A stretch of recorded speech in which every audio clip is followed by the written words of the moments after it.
Gold, trusted gold buyers. మీరు తాకట్టు పెట్టిన బంగారాన్ని విడిపించి ఈ రోజు ఉన్న మార్కెట్ ధరకు కొనబడను. 2004లో ఆర్మీ జాయిన్ అయ్యాను సార్. సిడిఎస్ ఎగ్జామ్ పాస్ అయ్యి యూపీఎస్సీ కండక్ట్ చేస్తుంది సార్ సిడిఎస్ ఎగ్జామ్.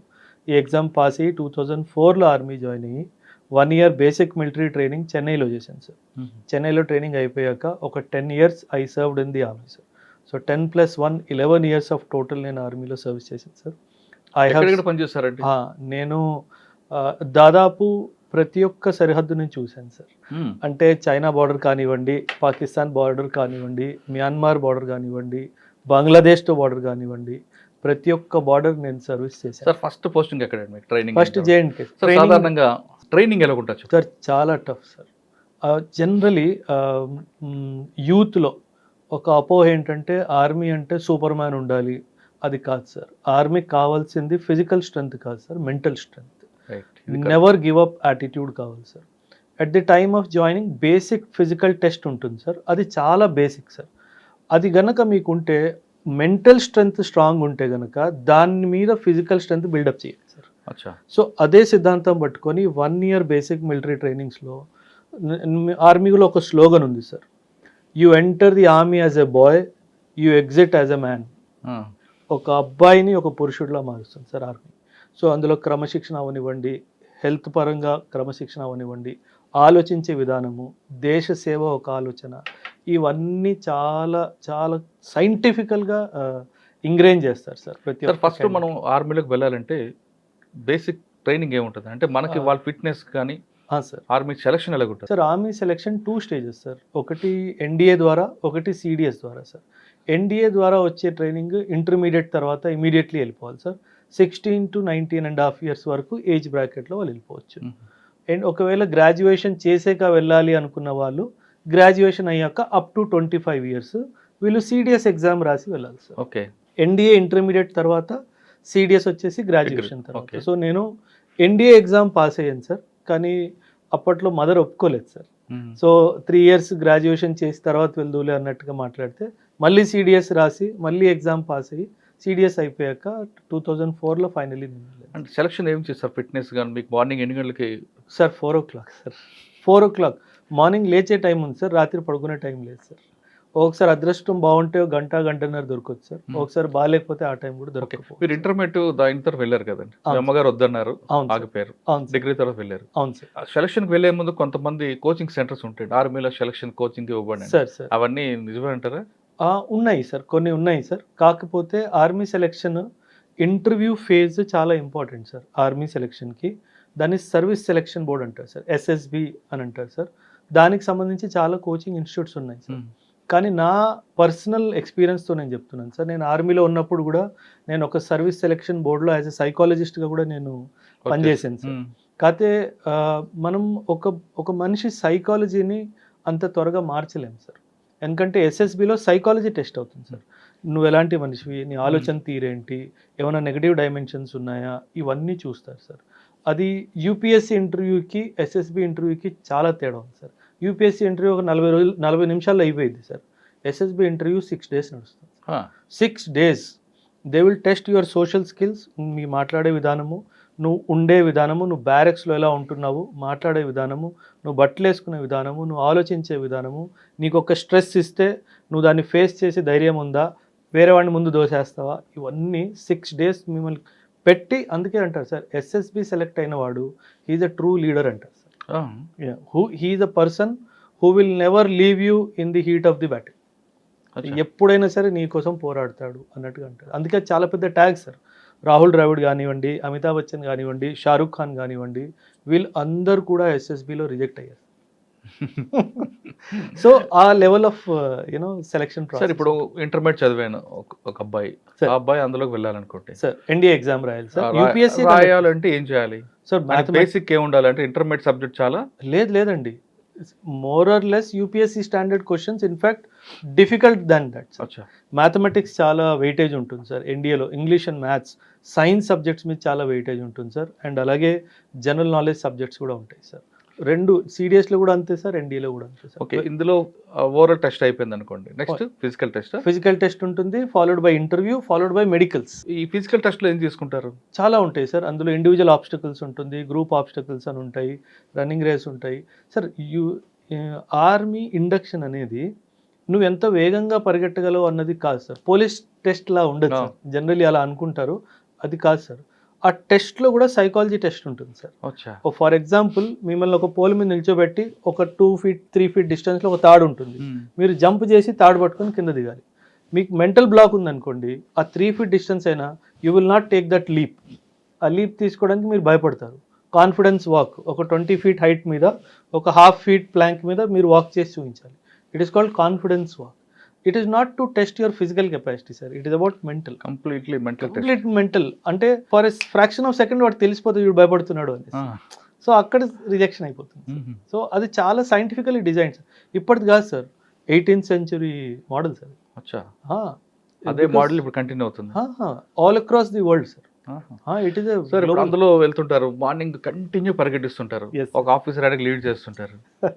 అంటే అంతసేపు 5 kilometers 10 kilometers రన్ చేస్తుంటారు కదా, అంటే అక్కడ స్ట్రెంగ్త్ వాళ్ళ మెంటల్ సార్. బ్యాటిల్ లోడ్ తో 100 kilometers పరిగెట్టిన రోజు కూడా ఉంది సార్. ఎందుకంటే ఆర్మీలో సేయింగ్ ఉంది sir, after 5 kilometers you don't run by your legs, you run by your mind. Switch off అయిపోయి ఇంకా పరిగెడుతూనే ఉండాలి. సో మాకు చాలా కాంపిటీషన్స్ ఉంటాయి సార్. 40K రేస్ బ్యాక్ ఉంటుంది, 20K రేస్ బ్యాక్స్ ఉంటాయి, బ్యాటిల్ లోడ్తో సహా. Not only civil dress or something, మీ మీద బ్యాటిల్ లోడ్ కూడా ఉంది, మీ వెపన్ లోడ్ ఉంది, బ్యాటిల్ లోడ్ ఉంది, అవన్నీ వేసుకొని రావాలి. So it test your limits sir. అక్కడ కూడా మీకు మార్నింగ్ బ్రేక్ఫాస్ట్ కానీ లేదా లంచ్ ఇచ్చినప్పుడు దానికి ఒక టైం పీరియడ్ ఉంటుంది, ఆ టైంలోనే తినాలంటే. Exactly sir.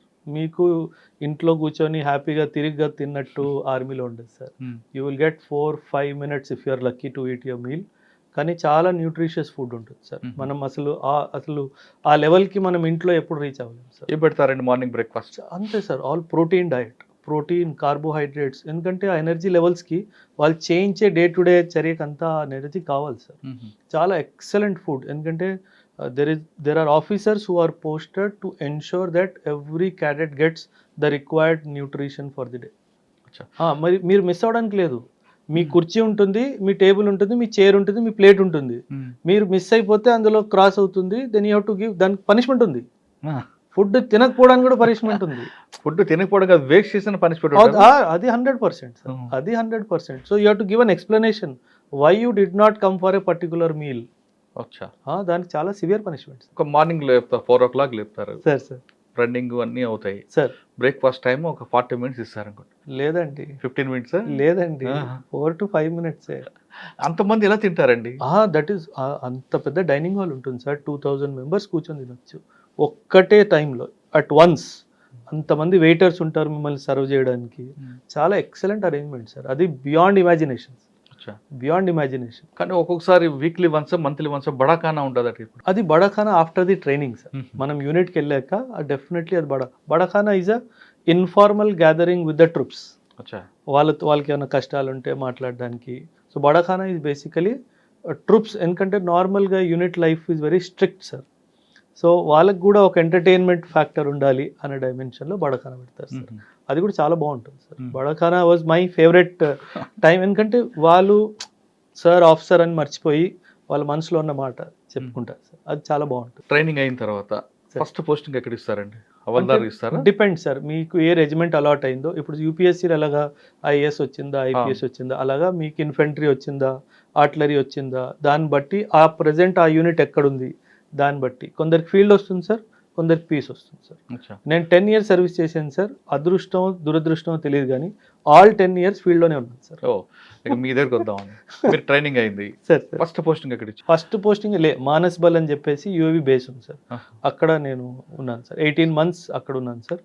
అక్కడ నుంచి మళ్ళీ రాజస్థాన్. సార్ ఒకసారి మన ఫస్ట్ పోస్టింగ్ వెళ్తే సార్, ఇక్కడ మీరు విశాఖపట్నంలో అంతా స్వెట్టింగ్ ఏరియా. అది మనకి నాది విశాఖపట్నం కాబట్టి మనం నిల్చున్నా కూర్చున్నా సమ్మర్లో అయినా మనకి స్వెట్ వస్తూనే ఉంటుంది. అటువంటి బాడీ మనకు అలవాటు అయిపోయింది. ఈ బాడీని తీసుకొని కంప్లీట్ గా మీరు అస్సలు కల్చరల్ షాక్ సార్.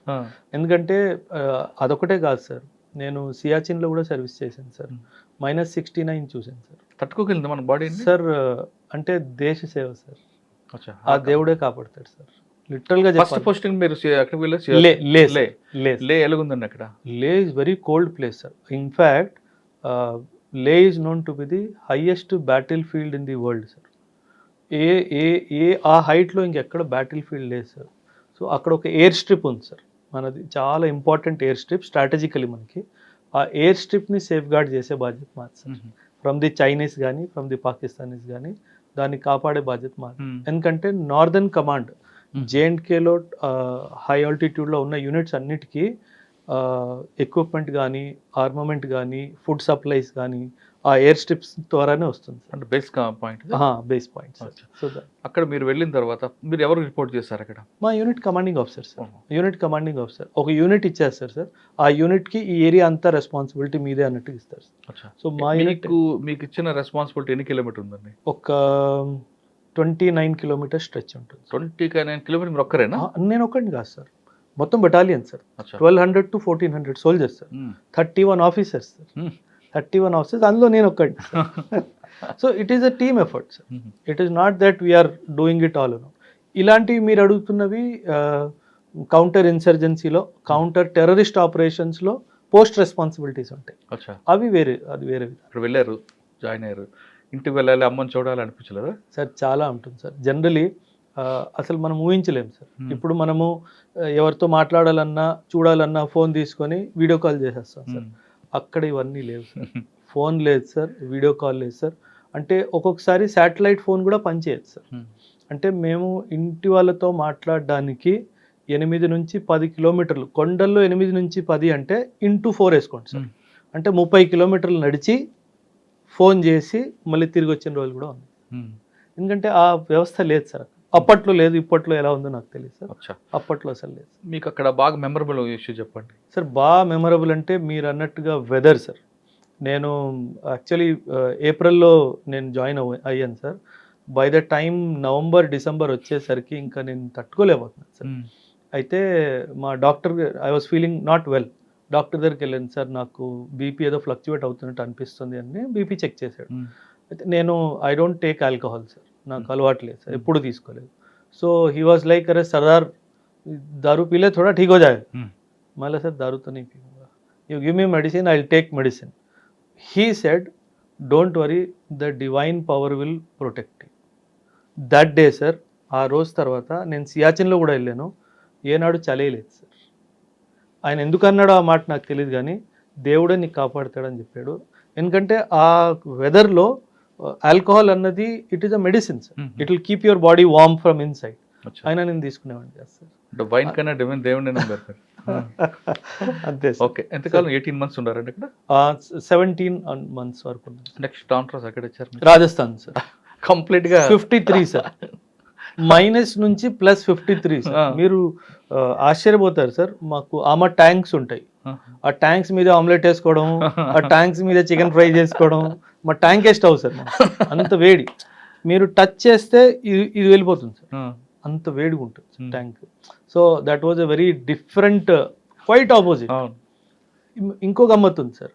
ఇది western most sector of the Indian army. Next posting eastern most సెక్టర్కి వెళ్ళాను. కంప్లీట్ రైన్ ఉంటుంది కంప్లీట్ గా. అంటే నార్త్ నుంచి వెస్ట్కి వెళ్ళాను, వెస్ట్ నుంచి ఈస్ట్కి వెళ్ళాను. మీరు జాగ్రఫీ చదివినట్టయితే బ్రహ్మపుత్ర ఎక్కడైతే యూటర్న్ తీసుకొని ఇండియాలో ఎంటర్ అవుతుందో that is called Lohit valley sir. అక్కడ ఒక పోస్ట్ ఉంది, కిబుతు పోస్ట్ అని చెప్పేసి, ఆ పోస్ట్ కమాండర్గా ఉన్నాను సార్. అంటే అండ్ అక్కడ బోర్డు కూడా ఉంటుంది, this is the eastern most road of India అని చెప్పేసి. అంటే వెస్ట్ నుంచి ఈస్ట్కి వెళ్ళాను, నార్త్ నుంచి వెస్ట్కి వెళ్ళాను. సో అలా ట్రయాంగిల్ ఫామ్ అనమాట. ఈ 3 ప్రాంతాలు పనిచేస్తారు కదా మీరు సార్, ఎక్కడ మీకు బాగా ఎంజాయ్ చేశారు? ఎంజాయ్మెంట్ అంటే ఇక్కడ బాగా పనిచేయాలి ఇంకా. అరుణాచల్ ప్రదేశ్ సార్. అరుణాచల్ ప్రదేశ్లో లోహిత్ వ్యాలీ. అప్పట్లో సార్, నేను ఎర్లీ 2000 విషయం నేను చెప్తున్నాను.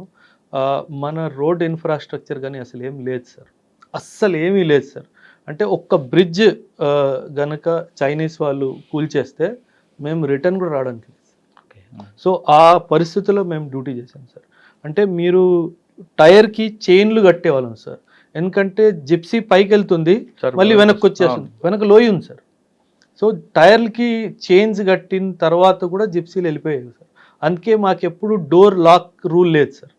Door has to be always open. ఆ లాకింగ్ మెకానిజం తీసేస్తారు సో దట్ ఇమీడియట్గా జంప్ చేయడానికి మనకు సులువుగా ఉంటుంది అనే డైమెన్షన్. అయినా చాలా సోల్జర్స్ని కోల్పోయింది సార్. అయ్యో. సో అక్కడ అనిపించేది సార్, ఇక్కడ మనం చాలా డెవలప్ చేయాలి ఏరియాని ఇన్ఫ్రాస్ట్రక్చరలీ అన్నట్టుగా.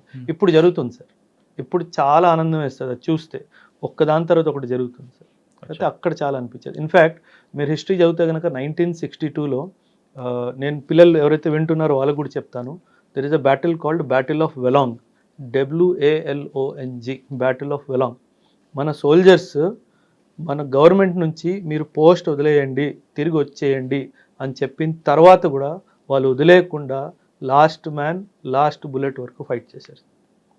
ఆ ప్లేస్లో నిల్చుంటే అదొక తెలియలేని ఒక సైలెన్స్ ఉంది సార్ ఆ ప్లేస్లో. ఇప్పుడు కూడా అంతమంది అక్కడ ప్రాణం కోల్పోయి దేశ సరిహద్దుల్ని కాపాడారు సార్.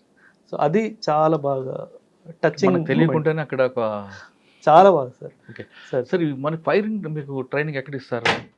అకాడమీలో కూడా ఉంటుంది సార్, యూనిట్లో కూడా రెగ్యులర్ ట్రైనింగ్ ఉంటుంది. ఎక్కడ అకాడమీ ఎక్కడ మీది? Academy Chennai sir, officers training అకాడమీలో బేసిక్ మిలిటరీ ట్రైనింగ్ ఉన్నప్పుడు కూడా ట్రైనింగ్ ఉంటుంది. అదే తర్వాత యూనిట్లో కూడా రెగ్యులర్గా firing training is a must sir.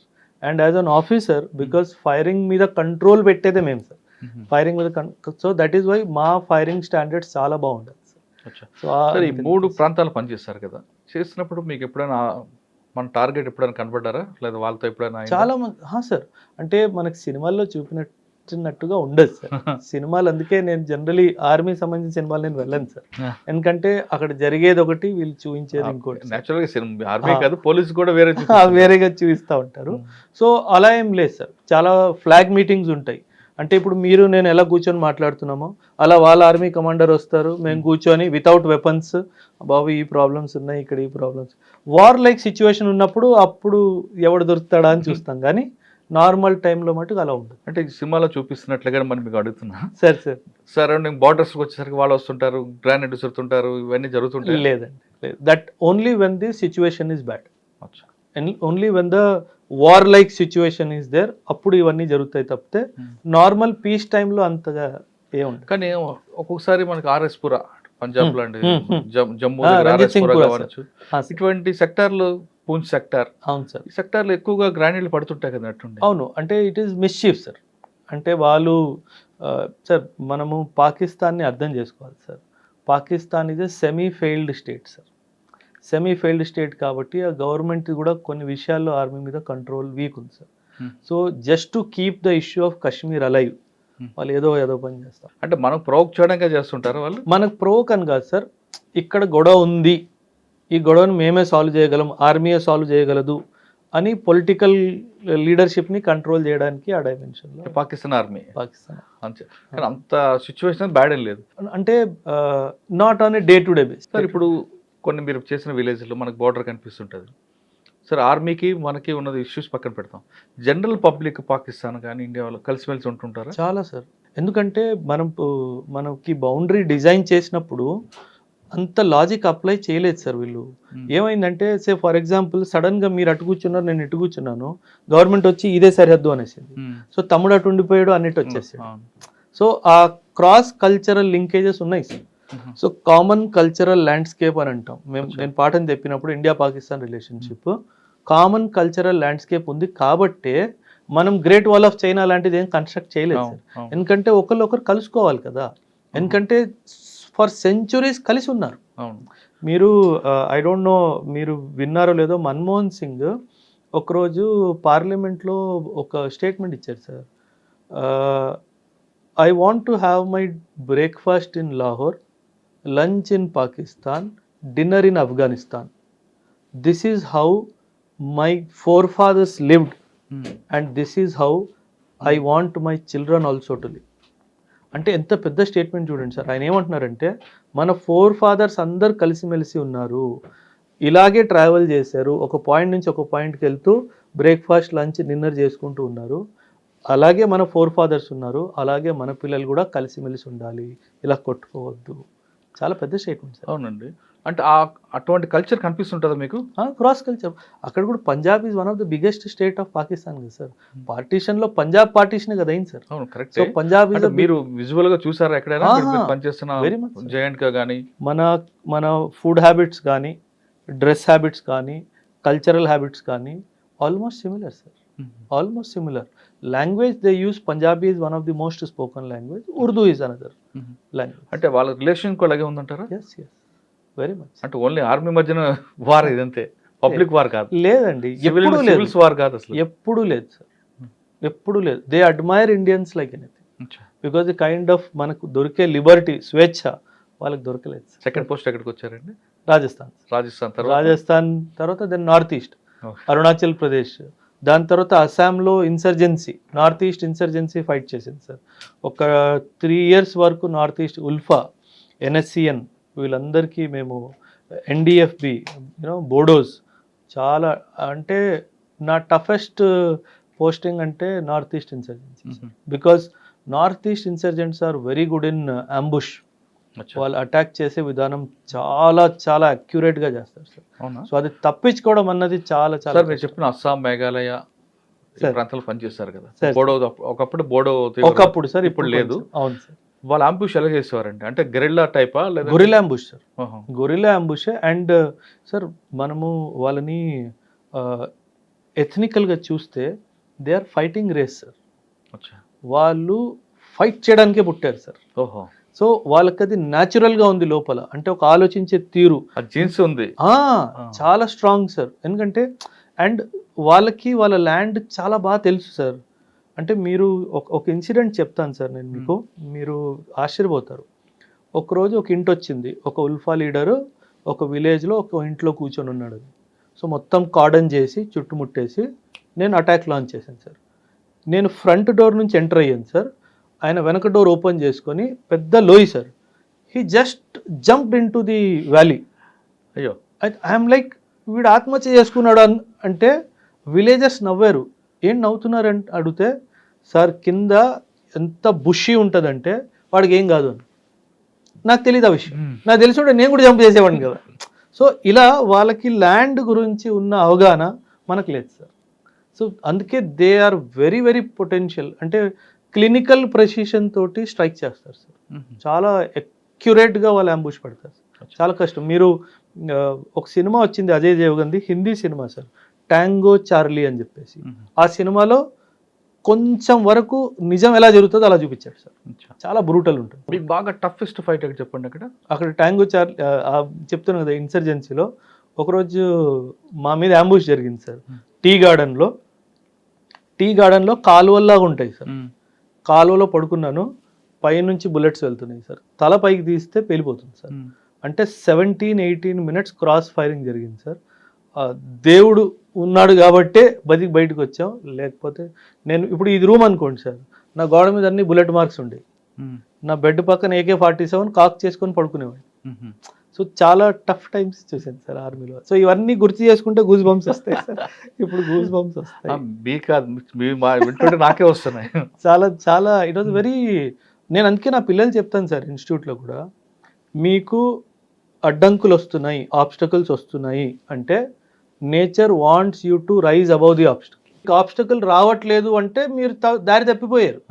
మీకు అడ్డంకులు వస్తున్నారంటేనే మీరు కరెక్ట్ దారిలో ఉన్నారు.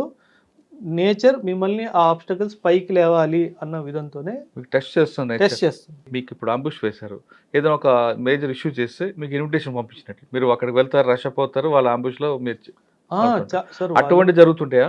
లేదు డైరెక్ట్ గానే నీకు పలానా దగ్గర ఉన్నావు రండి అంటూ వాళ్ళు? లేదు, అలా మనకి ఇన్ఫర్మేషన్ ఇవ్వరు సార్ వాళ్ళు. ఇంకొకటి సంఘటన చెప్తాను సార్ నేను మీకు. ఒక విలేజ్లో ఒక ఇన్ఫార్మర్ ఉన్నాడు సార్. ఉల్ఫా వాళ్ళకి తెలిసిపోయింది ఆ అబ్బాయి మా ఇన్ఫార్మర్ అని చెప్పేసి. ఎలా చంపారంటే సార్, అంటే చెప్పాలో తెలీదు, వాడిని సగం చంపేసి వదిలేశారు సార్. అంటే పీక సగం కోసేసి ఆ బ్లడ్ వస్తూ ఉంది. రాత్రి 3:30-4 o'clock అది చేసి ఉంటారు సార్. అండ్ డెఫినెట్గా ఎవరైనా వెళ్ళి చూస్తారు కదా సార్, దాని చుట్టుపక్కల బాంబు పెట్టారు సార్. అంటే సాధారణంగా ఎవరైనా మనం ఆ పరిస్థితులు చూస్తే పరిగెట్టుకుంటూ వెళ్ళి చూస్తాం కదా సార్ ఏంటా అనేసి. పక్క కొండ మీద కూర్చొని మా ట్రూప్స్ వెళ్ళంగానే బటన్ నొక్కాడు సార్. ఇంకో బాంబు వెళ్ళింది సార్, 6 మంది పోయారు సార్. అంత బ్రూటల్గా చేస్తారు sir. So it is not a joke that is happening sir. అందుకే ఆర్మీ కమిట్ అయిపోయింది సార్. నార్త్ ఈస్ట్ ఇన్సర్జెన్సీలో మన ఆర్మీ చాలా ఇదిగా కమిట్ అయిపోయింది. అది మనం గుర్తించాలి సార్. సో ఆ సిచ్యువేషన్స్ నుంచి బయట రావాలి, మన ట్రూప్స్ని సేఫ్ గార్డ్ చేసుకుంటూ బయట రావాలి, ఏ సివిలియన్కి ఏం కాకుండా చూసుకోవాలి. అది చాలా పెద్ద బాధ్యత సార్. అంటే మీరు పనిచేస్తున్న ఆ ప్రాంతంలో ఆర్మీ అనేది కేవలం ఫైట్ ఒకటే కాకుండా ఇంటెలిజెన్స్ డిపార్ట్మెంట్ కానీ లేదా సోషో ఎకనామిక్ ప్రాబ్లమ్ సాల్వ్ చేయడంలో కానీ డెవలప్మెంట్ ఇష్యూలో కానీ చాలా మీది ఉందా? చాలా సార్. ఆపరేషన్ సద్భావన అనే ప్రోగ్రామ్ ఉంది సార్. ఒక నా పర్సనల్ ఎక్స్పీరియన్స్ నేను చెప్తాను సార్. గర్ల్స్ది హై స్కూల్ ఉంది సార్, గర్ల్స్ హై స్కూల్ ఉంది.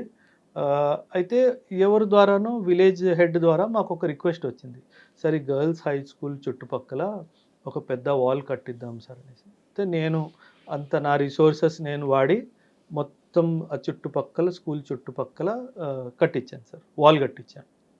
రక్షాబంధన్ వచ్చింది సార్, మీరు చెప్తే నమ్మరు sir, 269 girls came to tie rakhi to. అంటే నా ఆర్మీ క్యాంప్ బయట ఫోన్ చేశాడు, సార్ ఈ విలేజర్స్ అందరు వచ్చారు, అమ్మాయిలు ముఖ్యంగా ఉన్నారు, మీకు రాఖీ కట్టడానికి వచ్చారు. So that is the biggest achievement sir. దానికి మించి అచీవ్మెంట్ ఏం కావాలి సార్?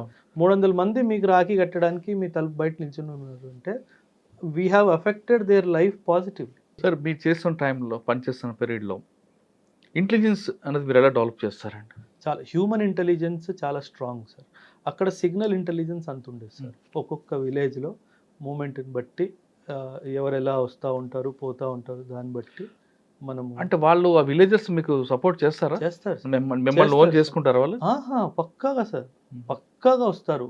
ఎందుకంటే 2 విషయాలు సార్, విలేజ్కి చెడ్డ పేరు వస్తుంది, ఒకవేళ టెర్రరిస్ట్కి పనహా ఇస్తే కనుక విలేజ్కి చెడ్డ పేరు వస్తుంది అన్న డైమెన్షన్లో కూడా వాళ్ళు హెల్ప్ చేస్తారు. అంటే మనం వాళ్ళని ఎలా టచ్ చేస్తామో పాజిటివ్గా దాన్ని బట్టి వాళ్ళు అంటే వాళ్ళు మిమ్మల్ని ఓన్ చేసుకుంటే ఆ విధంగా మీ యాటిట్యూడ్ ఉండాలి. అది మన కాన్ఫిడెన్స్ గెయిన్ చేసుకోవాలి. ఆ కాన్ఫిడెన్స్ మనం గెయిన్ చేసుకుంటే బాగుంటుంది. మేము మా యూనిట్ ఆ ఏరియాని వదిలేసి వచ్చినప్పుడు సార్, మీరు చెప్తే నమ్మరు సార్, విలేజ్ మొత్తం ఖాళీ అయిపోయింది, అందరు గేట్ దగ్గర నిల్చొని చప్పట్లు కొట్టారు, మొత్తం village sir. So I had 361 or 359 villages under my command. Sir మీరు China border, Pakistan border, Bangladesh border, 3 బార్డర్లు చూసారు సార్. ఒక్కొక్క బార్డర్ నుంచి ఏవి ఎక్కువగా మనకి డ్రగ్స్ వస్తాయా, కరెన్సీ వస్తుందా, వెపన్స్ వస్తుంటాయండి? పాకిస్తాన్ నుంచి చాలా మటుకు డ్రగ్స్ స్మగుల్ అవుతాయి సార్. ఇక్కడ రాజస్థాన్ బార్డరా? లేదు సార్, గుజరాత్ కానీ రాజస్థాన్ కానీ పంజాబ్ కానీ జేఎండ్కేలో జమ్మూ రీజన్ కానీ అక్కడ నుంచి మనకి చాలా డ్రగ్స్ వస్తాయి సార్. ఓకే. నేపాల్ బార్డర్ నుంచి వెపన్స్ కానీ ఇల్లీగల్ స్మగ్లింగ్ కానీ, బంగ్లాదేశ్ నుంచి కూడా చాలా స్మగ్లింగ్ జరుగుతుంది sir. Okay. China and all is more of weapons. North east దీంట్లో అండి? నార్త్ ఈస్ట్ విమెన్ ట్రాఫికింగ్ ఎక్కువ sir, women and drug trafficking. Bangladesh more of Manipur side నుంచి సార్. మనకి థాయిలాండ్ నుంచి, వియత్నాం, కంబోడియా నుంచి అక్కడ గోల్డెన్ ట్రయాంగిల్ అని ఉంది సార్. డ్రగ్కి వరల్డ్లో top producer of drug is golden triangle in the north east sir. Cambodia, Laos, Vietnam అని చెప్పేసి 3 కంట్రీస్ నుంచి అక్కడ నుంచి డ్రగ్. మనకి ఎక్కడ వస్తుందండి బార్డర్? మణిపూర్లో మా మోరే అని చెప్పేసి ఐసీపీ ఉంది సార్, ఇంటిగ్రేటెడ్ చెక్ పోస్ట్. అక్కడ నుంచి చాలా ఎక్కువ. అంటే మన బార్డర్ మన పోస్టులు ఉన్నాయి అక్కడ? ఉన్నాయి సార్. మరి మన వాళ్ళు చేస్తుంటారు, అంతా జరుగుతుంది సార్. బార్డర్ ఈజ్ ఓపెన్, అంటే మనకు పాకిస్తాన్తో ఉన్నట్టుగా ఒక ఫిజికల్ ఆబ్స్టకల్ ఏం లేదు, ఫెన్స్ కానీ అట్లాంటివి ఏం లేవు, బట్ పోస్టులు ఉన్నాయి, పెట్రోలింగ్ జరుగుతుంది, అదంతా జరుగుతుంది. డ్రగ్ అంటే మిగతా వాళ్ళకన్నా డ్రగ్ సప్లై చేసేవాడు కొంచెం అక్కడ ఫెరోషియస్గా ఉంటుంటాడు. ఎందుకంటే అది చాలా డీప్ సిండికేట్ సార్, చాలా పెద్ద పెద్ద హ్యాండ్స్ ఉంటాయి సార్ అందులో. సో అందుకే there is a term called drug running sir. అంటే ఎవరన్నా అడ్డుకున్నా సరే వాడిని కూడా ఎలిమినేట్ చేయడానికి ట్రై చేస్తారు. So drug trafficking is a big menace sir. ఎప్పుడైనా మీకు అటువంటి ఇష్యూస్ ఎదురయ్యండి? చాలా సార్. అంటే we have confiscated kilos of drugs sir. అంటే కాకపోతే పాకిస్తాన్ నుంచి వచ్చేది వేరు, ఇక్కడ నుంచి వచ్చేది వేరు, ఆ డైమెన్షన్. సార్ ఇంకా రాజస్థాన్ ప్లస్ గుజరాత్ అన్ని బార్డర్ నెక్స్ట్ ఎక్కడికి వచ్చారు పెళ్ళి అయిన తర్వాత? దేహ్రాదూన్లో సర్వీస్ చేశాను సార్ ఒక టూ ఇయర్స్ వరకు. డెహ్రాడూన్లో ఎక్కడ ఉన్నారు? దేహ్రాదూన్ గడి క్యాంట్ పెరీ స్టేట్ అని చెప్పేసి 2 ప్లేసెస్ ఉన్నాయి సార్. అంటే that was basically for training purposes sir. అక్కడే ఆ 2 ఇయర్స్ కొంచెం ఫ్యామిలీతో పాటు ఉన్నాను సార్. ఆ తర్వాత ఎప్పుడు లేదు. డెహ్రాడూన్లో ముస్సోరీ, ఉత్తరాఖండ్ అని చూసారా? ఆ, అక్కడ మనం ఫ్లవర్ వ్యాలీ ఉంటది. అవును సార్, చాలా beautiful location. Flowers valley. Yes Badrinath route వెళ్ళారా మీరు? చాలా బాగుంటది. అంటే సార్ ఆర్మీ మూవ్మెంట్ కి సివిలియన్ మూవ్మెంట్ కి చాలా తేడా ఉంది సార్. అంటే మా మూవ్మెంట్ అంత ఫ్రీగా యాజ్ ఎ సివిలియన్ గా ఉండదు సార్. చాలా పగడ్బందీతో జాగ్రత్తగా మూవ్మెంట్ చేయాలి. ఇక్కడ మీ మన టెంపుల్ కూడా ఉంటదండి. ఉన్నాయి sir. Gurudev Sahadev Tegh Bahadur Guru Tegh Bahadur. There is one famous temple called Nahan also sir. అది కూడా అక్కడే ఉంది. పౌంటా సాహిబ్ చూసారు సార్. మీ కల్చర్ లో సార్ ఇటువంటి పిల్గ్రిమ్స్ కానీ యాత్రగాలు వెళ్తున్నప్పుడు మధ్యలో లంగర్ పెట్టి ఫుడ్ పెట్టడం వెనక రీజన్ ఏంటండి? Service to humanity, service to god sir. ఇది సిక్కిజం యొక్క basic principle. 3 principles sir Sikhism. Naam Japo, Kirat Karo, Vandke Chhako. These are the 3 principles. Naam Japo, దేవుడిని మర్చిపోవద్దు, దేవుడి పేరు తీసుకుంటూ ఉండాలి. Kirat Karo, do work, hard work. You will never find a Sikh person begging for food. మీకు ఎక్కడ దొరకదు సార్. ఎందుకంటే కమ్యూనిటీలో దాన్ని అప్రిషియేట్ చేయరు sir. And Vandke Chhako is when you SIT to eat you should have somebody to share the food with. So అది అక్కడ ఆ కాన్సెప్ట్ నుంచి లంగర్ అనే కాన్సెప్ట్ వచ్చింది సార్. కానీ లంగర్ ఇంకో డైమెన్షన్ ఏంటంటే it is like meeting of equal social status.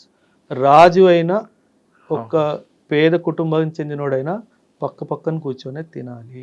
When Guru Nanak was professing about Sikhism sir, చాలామంది రాజులు తనని కలవడానికి వచ్చేవాళ్ళు. ఇది పార్ట్ ఆఫ్ హిస్టరీ సార్, నేను చెప్తున్నాను మీకు. రాజు వాళ్ళని కలవడానికి వచ్చేవాళ్ళు. ఆయన ఆదేశం ఏంటి? ఫస్ట్ లంగర్లో భోజనం చేయి, ఆ తర్వాత నా దగ్గరికి రా. భోజనం చేయించాల్సిన ఉద్దేశం భోజనం పెట్టడం కాదు. నీ పక్కన ఎవరున్నా సరే నువ్వు దాన్ని యాక్సెప్ట్ చేయాలి, అప్పుడే నా దగ్గరికి రావాలి. సో నువ్వు నేను కింగ్ అనే ఆలోచన నుంచి కిందికి వచ్చి కామన్ మ్యాన్ లాగా తిని నా దగ్గరికి వస్తే అప్పుడు నేను చెప్పింది నీకు అర్థమవుతుంది. లంగర్ చేసే దానికి ఫుడ్ కానీ మిగతా విషయాలు కానీ ఫైనాన్షియల్ ఎక్కడి నుంచి వస్తాయి? డొనేషన్స్ సార్ చాలా బాగా చేస్తారండి సార్. కోవిడ్ అవనివ్వండి, ఎనీ న్యాచురల్ డిజాస్టర్ అవనివ్వండి, ఎనీ కైండ్ ఆఫ్ కెలామిటీ అవనివ్వండి, the Sikh community is the first community to respond. Establish langar instantaneously. Within 2 hours langar will be established. Hot food will be served to everyone. Hot food కూడా మీరు ఇచ్చేది లంగర్లో roti, dal, paneer, butter milk, sweet. It has divine blessings. ఆ taste ఇంట్లో రాదు. ఆ ప్రసాదం మనకు ప్రసాద్ పెడతారు కదా సార్, అది మనం ఎంత నెయ్యి వేసినా సరే, ఎంత వేసినా ఇంట్లో ఆ టేస్ట్ రాదు sir. That has divine blessing sir. అది దేవుడు. సార్ మీ కమ్యూనిటీలో ఇంకొక మంచి గొప్ప విషయం ఉందండి సార్. ఎవరైనా తప్పు చేస్తే గురుద్వారకు వెళ్ళి అక్కడ బూట్ పాలిష్ చేయడం సేవ సార్.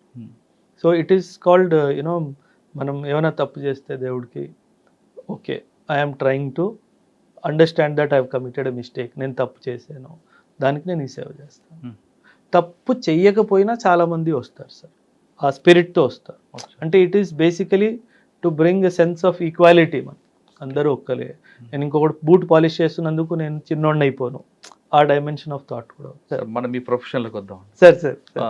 తర్వాత ఎక్కడికి వచ్చారు మీరు? After Dehradun sir I went to Bathinda sir. పంజాబ్లో బటిండా వాజ్ అవర్ బేస్, కాకపోతే ఫ్రంట్ వాజ్ అవర్ బార్డర్. అక్కడే మీకు వర్క్ ఉందండి? Pathankot my border sir. A period లో మీరు చేశారు Pathankot? 2012 to 2014. Pathankot air base మీద అటాక్ అయింది కదా ఒకటి. అది నేను వచ్చాక సార్. మీరు వచ్చాక? అది నేను వచ్చాక చాలా సంవత్సరాల తర్వాత సార్. అంటే అక్కడ పఠాన్కోట్ లో సింధు నది సార్.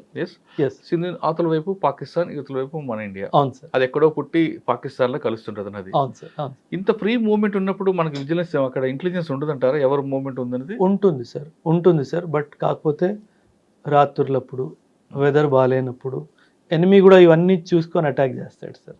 సో ఒక్కొక్కసారి ఏమవుతుందంటే, బికాస్ అంటే it is not a plain area to guard. Mountains ఉన్నాయి, హిల్ ఉంది, రివర్ ఉంది, సో గ్యాప్స్ ఉంటాయి సార్. వాళ్ళు over a period of time they have identified these gaps.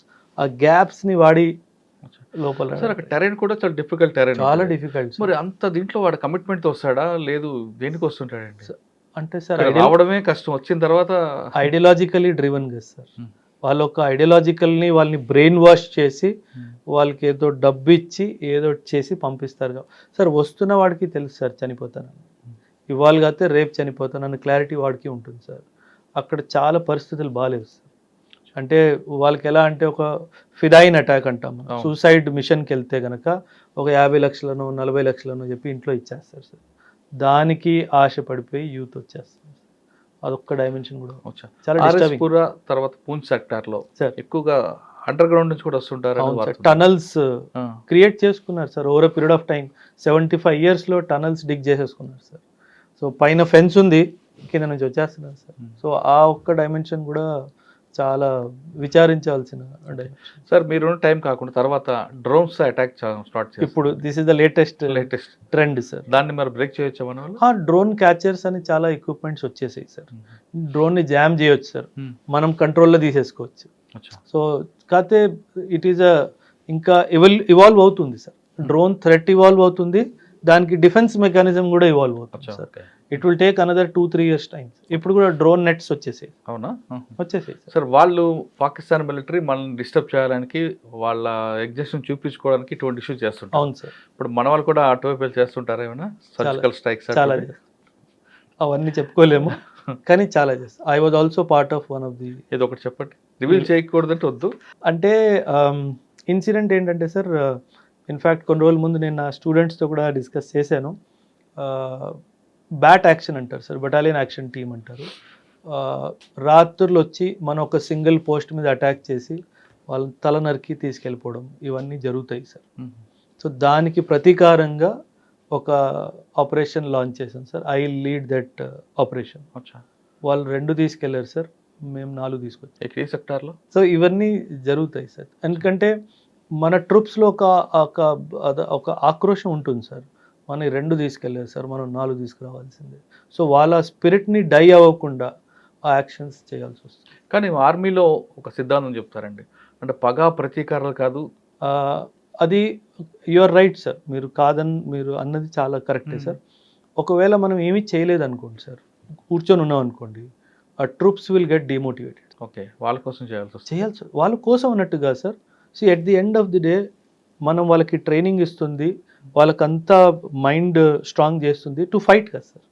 So వాళ్ళకి ఆ ఫైట్ అవకాశం ఇవ్వకుండా మన వాళ్ళని ఎవరన్నా చంపేసి వెళ్ళిపోతే మనం ఊరుకుంటే ఆ ట్రూప్స్ యాక్సెప్ట్ చేయరు సార్. అప్పుడు ట్రూప్స్ని హ్యాండిల్ చేయడం చాలా కష్టం. మనం ఇచ్చిన ఆర్డర్ని ఒప్పుకోరు సార్. వాళ్ళు రివర్స్ అవుతారు. ఒప్పుకోరు సార్. నువ్వు మాట్లాడుతున్నావు, అక్కడ పోదామంటే రావట్లేదు, నీకు భయం వేస్తుందా, నీకు పిల్లలు గుర్తొస్తున్నారా, అట్లా మాట్లాడతారు సార్. సో వాళ్ళని మనం కంట్రోల్ చేయడం చాలా కష్టం సార్. మిలిటరీ అనగానే ఇంకొకటి బాగా గుర్తుకొస్తుంది, హాస్పిటల్స్ అండి. అవును సార్. ఆర్మీ అనగానే ఆర్మీ హాస్పిటల్ అంటే పర్ఫెక్ట్గా ఉంటుంది ట్రీట్మెంట్ అనేది. అవును సార్. అవును సార్. అది అంటే ఆ బయట నుంచి వచ్చే వాళ్ళ ప్రొఫెషనల్ డాక్టర్ తీసుకొచ్చి ఆ కమిట్మెంట్ ఇస్తారా, లేదా డాక్టర్స్ కూడా ఫైరింగ్ చేయడం కూడా నేర్పుతుంటారు? అన్నీ ఉంటాయి సార్. డాక్టర్స్ ఆల్సో సార్, వంట వండేవాడైనా సరే, వాడు మెకానిక్ అయినా సరే, డాక్టర్ అయినా సరే, లాయర్ అయినా సరే, ఆర్మీలో ఎవడైనా సరే sir, firing practice is a must. అవసరం వచ్చినప్పుడు వాడు వెపన్ తీసుకోవాల్సిందే, యుద్ధానికి వెళ్ళాల్సిందే. అంతెందుకు సార్, పూజారి గారు ఉంటారా, pujari is also authorised a weapon. Okay, he also goes for firing. Doctors కి ఎందుకు అంత మంచి పేరు వస్తుంది అక్కడ? ఎందుకంటే ఆర్మీ హాస్పిటల్ అనగానే సార్, ఎందుకంటే సార్ ఎక్స్ట్రీమ్ కండిషన్స్లో కూడా వాళ్ళు ట్రీట్మెంట్ చేస్తారు sir. In the thick of the battle field, యుద్ధం జరుగుతున్నప్పుడు కూడా వాళ్ళు ట్రీట్మెంట్ చేస్తారు. సో చాలా రెస్పెక్ట్ సార్. ఇన్ఫ్యాక్ట్ మేము కూడా, ఎందుకంటే మాకేమైనా జరిగితే మమ్మల్ని చూసుకునే వాళ్ళే కాబట్టి, అండ్ చాలా రిస్క్ చేసుకొని ఫార్వర్డ్స్కి వచ్చి మరి ట్రీట్మెంట్ చేస్తారు. సో ఆర్మీలో ఆ డాక్టర్స్కి చాలా రెస్పెక్ట్ ఉంది. డాక్టర్స్కి చాలా చాలా అంటే చాలా. సార్, కమిట్మెంట్తో పనిచేస్తున్న మీలాంటి ఆర్మీ ఆఫీసర్కి లేదా ఆర్మీకి ఎంటర్టైన్మెంట్ ఏంటంటే? ఎంటర్టైన్మెంట్ మా బడాఖానా సార్, మీరు ఒక వర్డ్ వాడారు కదా, barakhana is that excellent platform sir. అంటే డే టు డే లైఫ్లో చిన్న చిన్న విషయాల్ని పట్టుకొని కామెడీగా ఎలా రిప్రజెంట్ చేయాలో అది troops are very good at it sir. అంటే మిమ్మల్ని ఎంత ఎంత క్లోజ్ గా అబ్జర్వ్ చేస్తున్నారు అన్న విషయం మీకు అర్థమైపోతుంది. మనం ఏమైనా ఏదో పని చేసామనుకోండి వాళ్ళు గమనిస్తారు, వాడు అవకాశం చూస్తాడు, బడాగాల్లో పట్టుకుంటాడు మిమ్మల్ని.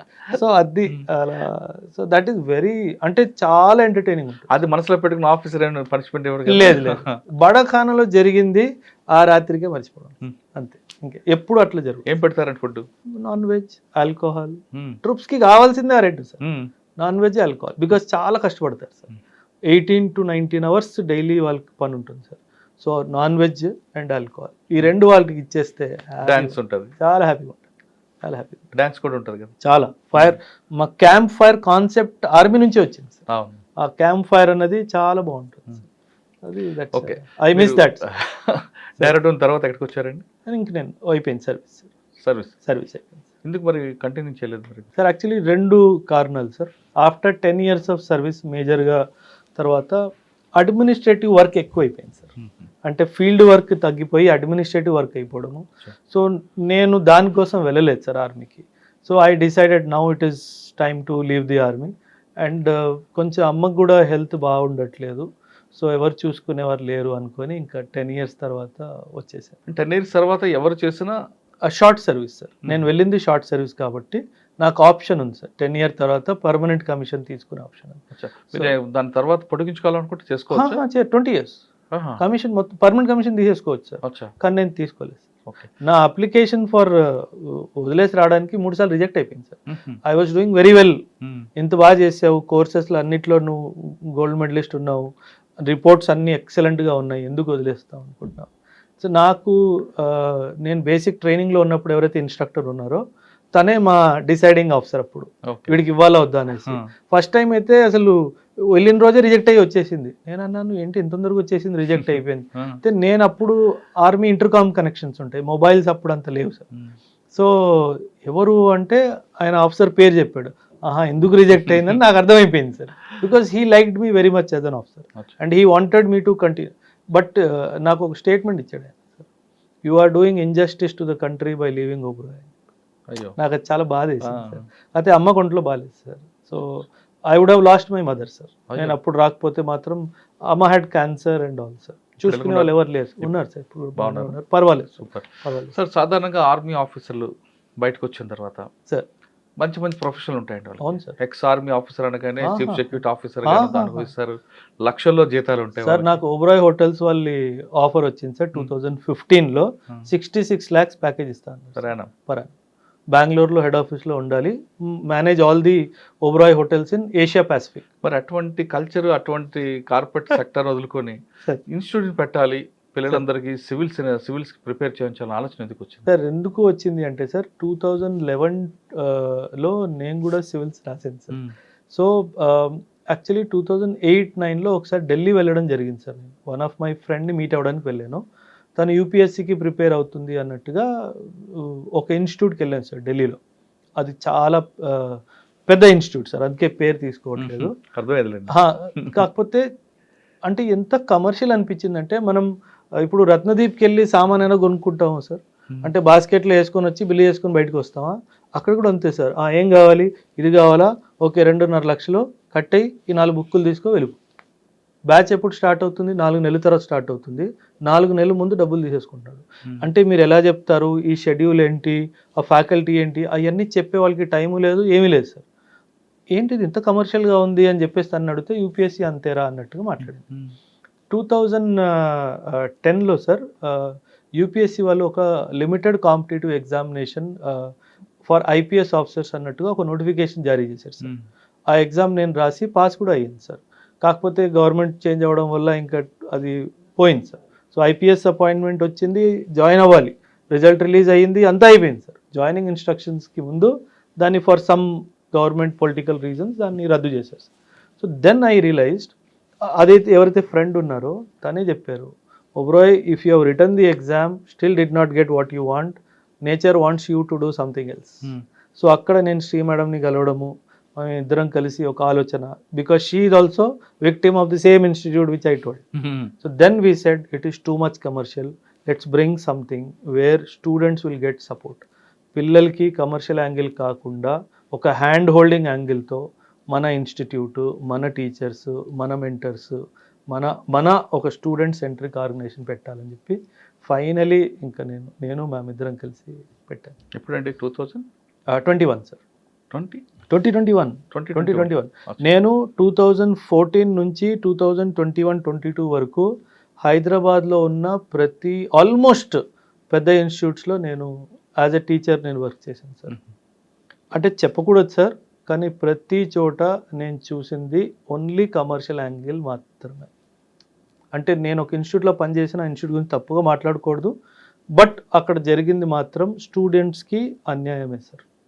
ఎందుకంటే ఒక లెక్చర్కి 40 గంటలు టైం పడుతుంది సార్ అంటే 17 గంటల్లో కంప్లీట్ చేయి, 16 గంటల్లో కంప్లీట్ చేయి అన్న రోజు ఉన్నాయి సార్. అంటే మేము క్లాస్ తీసుకొని కిందికి వెళ్తున్నప్పుడు కౌన్సిలింగ్ డెస్క్ ఉండేది కదా, అది దాటుతుంటే మాకు చాలా లోపల నుంచి బాధేసేది సార్. వీళ్ళు కూడా రేపు మోసపోతారు వీళ్ళ దగ్గర అన్నట్టుగా. మీరే సబ్జెక్ట్ డీల్ చేశారు? నేను ఎకనామిక్స్ చెప్పేవాడిని సార్.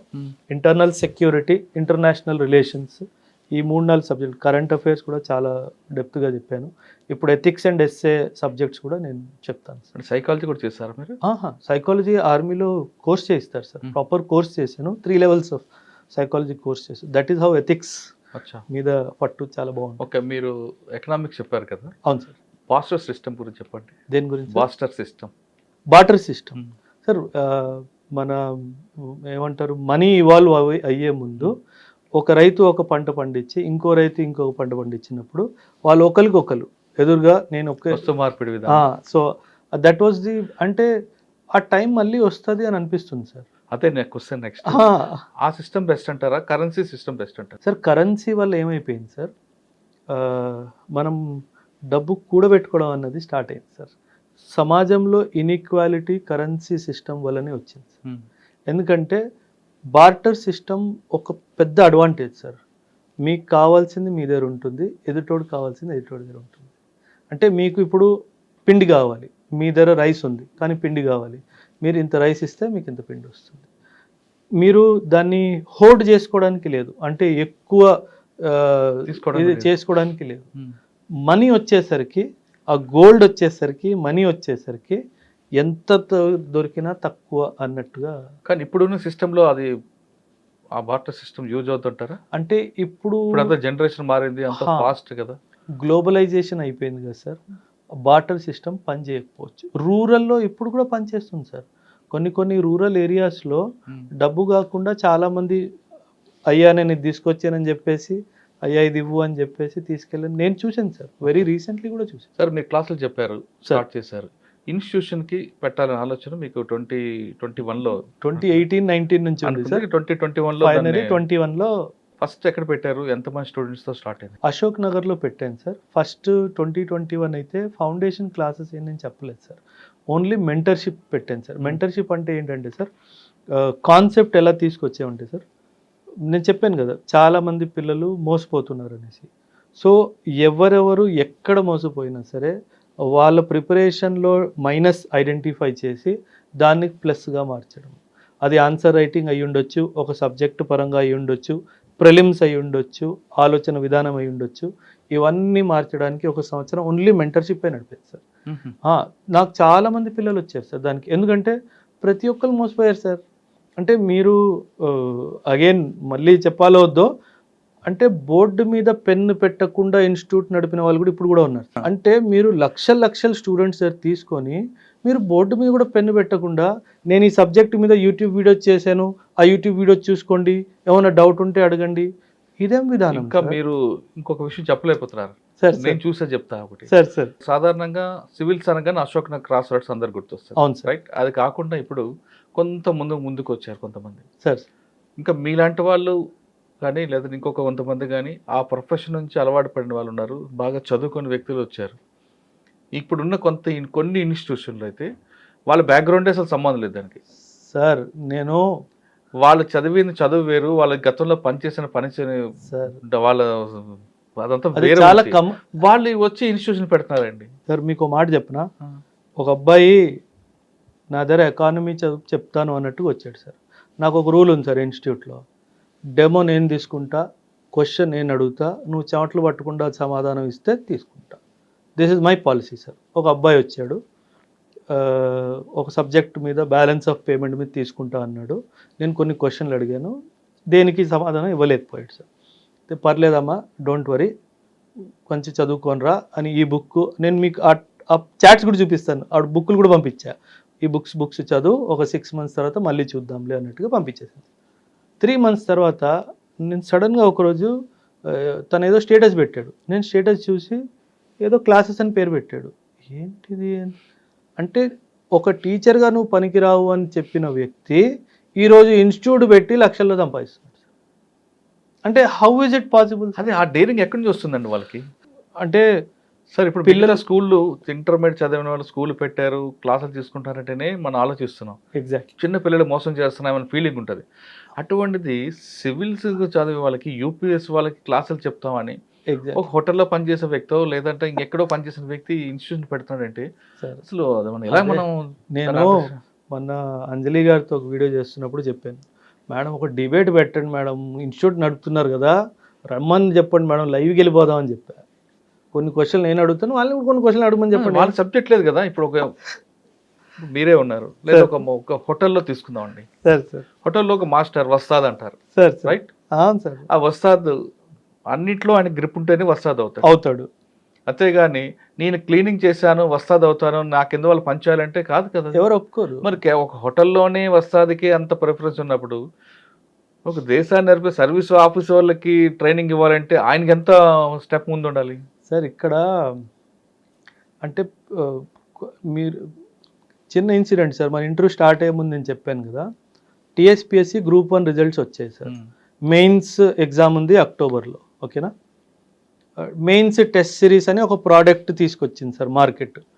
25 నుంచి 30,000 దాకా ఫీజు పెట్టారు సార్. నేను ఇంత డబ్బులు ఎందుకు పిల్లల దగ్గర, 3 నెలల విషయమే కదా, 7-8 పెట్టి 9,000 పెట్టి లాంచ్ చేద్దామని చెప్పేసి నిన్న రాత్రి కింద గ్రౌండ్ ఫ్లోర్లో బోర్డు పెట్టాను సార్. రాత్రి 1 గంట ఒక కారులో వచ్చి బోర్డు తీసుకెళ్ళిపోయాడు సార్. ఎవడు కాంపిటీటర్. వీడు 8,000కి ఇచ్చేస్తే నేను 25,000 తీసుకుంటున్నాను కదా, నా దగ్గర ఎందుకు వస్తారని. You can give for 8,000 sir. కాకపోతే వీళ్ళు ఏంటంటే దీని ఒక ఆపర్చునిటీ బోర్డు తీసుకెళ్ళిపోయాడు సార్. ఇందాక మీరు ఫోన్ చేసినప్పుడు నేను సైబర్ క్రైమ్ సెల్లో ఉన్నాను సార్. ఇప్పుడు ఎంత దిగజారిపోయారంటే సార్ ఇన్స్టిట్యూట్ వాళ్ళు, మీరు ఒక ఇన్ఫ్లుయెన్సర్ అనుకుందాం సార్, మీకు మంచిగా డిజిటల్ వరల్డ్లో మీకు ప్రెజెన్స్ ఉంది, మీకు డబ్బులు ఇచ్చేసి ఒరే ఇన్స్టిట్యూట్ గురించి నెగటివ్గా మాట్లాడరా, లాస్ట్లో రిఫరెన్స్ నేను అన్నీ తిరిగాను వీడి ధర బాగుంది అని చెప్పి నా మాట చెప్పొదిలే, ఇది జరుగుతుంది. నేను అదే కంప్లైంట్ ఇవ్వడానికి ఏసీబీ గారి దగ్గర వెళ్తే, సార్ మీరు చిన్న విషయం మాట్లాడుతున్నారు, జనాలు ఇంకేదేదో చేస్తున్నారు సార్, నేను పిలిచి చెప్తానులే అన్నట్టుగా. అంటే వాళ్ళకి ఇంకేం దొరకలేదు సార్ మన గురించి తప్పుగా మాట్లాడడానికి. సో ఇంకేం చేస్తారు, ఇన్ఫ్లుయెన్సర్ని పట్టుకొని వాడికి 1,000-10,000 ఇచ్చేసి వాళ్ళ గురించి ఇట్లా తప్పుగా మాట్లాడరని. నేను అదే చెప్పాను ఆ అబ్బాయిని కూడా పిలిపించాడు. నువ్వు చెప్పిన ప్రతి దాంట్లో దాన్ని అగేన్స్ట్ చేసే ప్రూఫ్స్ ఈ బుక్లోనే చదువుకోరా అన్నాడు. ఆ అబ్బాయి బుక్ను ముట్టుకునే ధైర్యం కూడా చేయలేదు. అంటే ది ఐడియా ఈజ్, వాడికి తెలుసు మనసులో నేను చేసింది తప్పు, సార్ పిల్లలకి తోడు చేస్తున్నారు, సార్ని సపోర్ట్ చేద్దామని ఆలోచన లేదు వాడికి. ఒకడు డబ్బులు ఇచ్చాడు కాబట్టి సార్ గురించి తప్పుగా మాట్లాడాలి, ఇన్స్టిట్యూట్ గురించి తప్పు, ఇదే జరుగుతుంది సార్. అంతెందుకు సార్, మీరు ఒక ఫ్యామిలీ, మీరు మీ అబ్బాయినో అమ్మాయిని తీసుకొని ఇన్స్టిట్యూట్కి వచ్చారు. వీళ్ళు ఏం చేస్తారు తెలుసా, ఇన్స్టిట్యూట్ 2nd floorలో ఉంది సార్, వీళ్ళు ఏం చేస్తారు, ఒక మనిషిని కింద గ్రౌండ్ ఫ్లోర్లో నిల్చోబెడతారు.